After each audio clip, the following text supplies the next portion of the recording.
it's Cat's Kitchen time. We're going to make a cocoa avocado frosting. So you'll need your avocado, your vanilla, your 100% pure maple syrup, and your cocoa. That's it.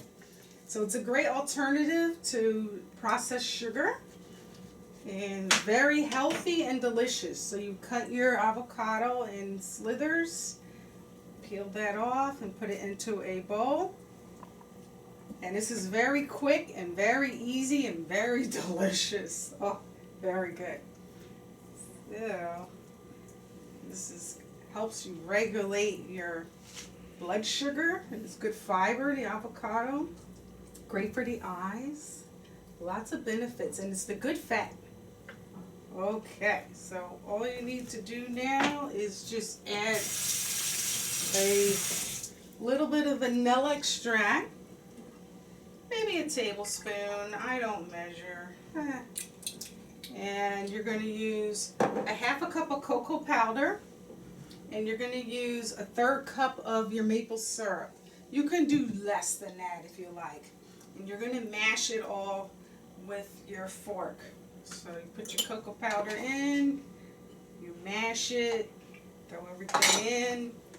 And I know I'm not measuring the syrup here. I think that's enough. And that's it. It's very chocolatey and it's very delicious.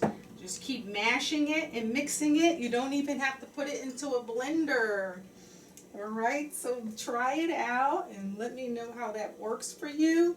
I'm going to keep mixing this so you can see it get nice and creamy if we have time. So you're going to see it get very chocolatey. And for those of you who don't like avocado, you may like it now, because this is so good. It tastes like chocolate pudding, like chocolate ice cream. I have to admit, I did put this in the freezer and I ate it like a frozen pop, chocolate pop. It was really good. I didn't know if it would work or not, but I did do that, and it was absolutely delicious. So you can see it. It's very creamy.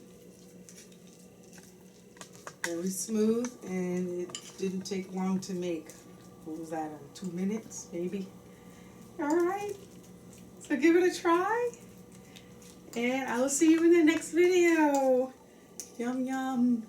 Be healthy, be safe, and be happy.